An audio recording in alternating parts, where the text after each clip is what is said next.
Hey everybody, this is Demon Sword. So this is a quick, comparison overview and kind of a show after I just polished the blade. So here we see Nanamione, all its glory. The reason there's a towel here is so it doesn't slice through the chair. You can even see the lamination line right there. I just bumped my hand against that. Okay, so Nanamione here is made by Katana. This was done in a... there is a lamination line. Done in a custom setup by Cottontail Customs for me. Here, he redid all this. Thanks, Josh. And the blade itself was repolished by Josiah Boomershine. It's an excellent blade. It's worked for me for years. Still using it, no problem. The only thing that's ever happened to me is you can see there's a slight chipping on the edge. That's the most damage this blade has ever taken. That's cutting through wood, and it's a tatami. Now this here is our new JQ blade. Polish isn't the best for, compared to this, but Josiah Boomershine versus JQ Cinesword. Is it a good polish that would function and cut so far? Yes, it is. It also, I can make it see better. Now you can see the layering, the lamination line, and the hamon is very present and visible. So a nice lamination line on the bottom edge, I should say. The main blade edge versus top blade edge. So this is actually a dual edged sword, as you can clearly see. After I just polished for a good few minutes, you can see the lamination lines on the top as well as the bottom. Nice clear hamon. Wow, that is pretty. Nice solid. It's actually a custom hamon too, because they were saying that doing togare, which is this style of hamon, sorry, I'm just repositioning myself, which is a waver, and then a spike and a waver, is hard to do on Soshu Kitae, but I even asked them, and that probably bumped the price up. So these are what I would call my two budget higher end blades. Nanamione here was a project sword to make a higher end sword out of a high end, bare blade. This blade was probably around $790 total for the project. The Cinesword is about $760. Dragon themed, all that. So they're very comparable within their price range and with their performance, I would like to state.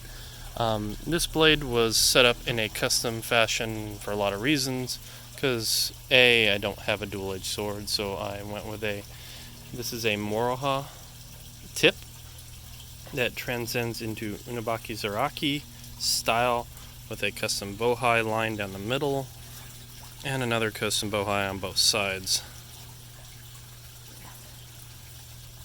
The transition on the bohai is nice. It's very smooth, I want to point out, to the touch. It's got really nice little details all along the blade. The folds look really well done.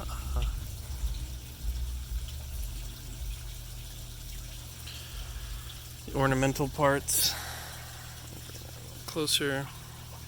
I already have shown you guys this, but it's not the best on the fitting on the habaki, but it's solid, doesn't rattle, it's probably glued. I'm going to have to tear this apart.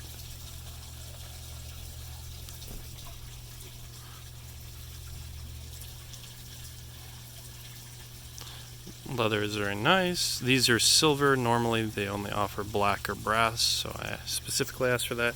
Seppa are also silver. Same style as its big brother there, as you can kind of see. Silver Seppa, silver Seppa. So these blades are actually both my project swords, both within line. And I would like to point out that this sword, Nanamione, was more like this type of apology before I sent it to Josiah. Might send this to Josiah also. See what he thinks. I don't know. This time I'm just going to test it. Sorry about that, airplane. Had to pause. So that's just the quick overview of these two swords. If anybody has any questions, like what did I ask, if you want recommendations for how to talk to Jaku Senno's sword, I can give you some examples of the ways I had to clarify parts and design details. You always want to be very upfront with that, very confident in what you're asking for is what you want. They're very friendly and very, okay, we can do that, or no, we can't do that. So just keep your design or style you have in mind, and I'm sure they can do it. I mean, this was more of a test to see if they could make something close to this blade in performance, capabilities, and so far in a quick cut, it is pretty effortless. The weight is a lot lighter than Nanamione, but that's because a nice chunk of the Niku is off at the top. There's this full-length fuller that cuts off right to here, and there's a secondary custom fuller here. But it's perfectly balanced. Cutting's no problem. So overall, I am happy with my purchase so far. Main problem a lot of people have been complaining about Jaku is their sukas. So that's my next thing to tackle, open up and check. And it's something that's been a problem as of late. My other Jaku didn't have a problem with the suka. I mean, the pins are a little misaligned, but I bought one of the ones that they said, this has a problem, buy it, you know what you're getting. It wasn't really a surprise for me when I got it. I just it showed it in the pictures. This one, it looks like the pegs are covered, even though I specifically said, no, that one isn't. This one looks covered. So 1 out of 2. I can still get to it, but that's kind of irritating. I mean, it feels really tight.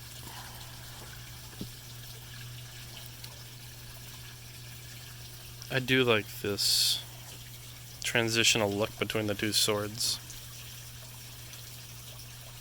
So, as I said, so far for the blade part, I'm very happy with the way the blade came out. It looks nice, it functions, it's totally usable. I don't know how much the durability will be, given I haven't seen anyone else get a Soshu Kitae from Jaku, so the closest I can recall is maybe Matt off of his channel, cutting and using some of their other laminated swords, and they were laminated, they were functional. He stress tests them far beyond what they were supposed to be capable of. And we'll just have to see if it can handle what Nanamione can handle. Probably starting out, I'm going to start with some light tatami, and then move my way up. So, Demon Sword out. If you guys have any thoughts on a name for the blade, let me know in the comments, or just feedback, thoughts. Thanks, guys.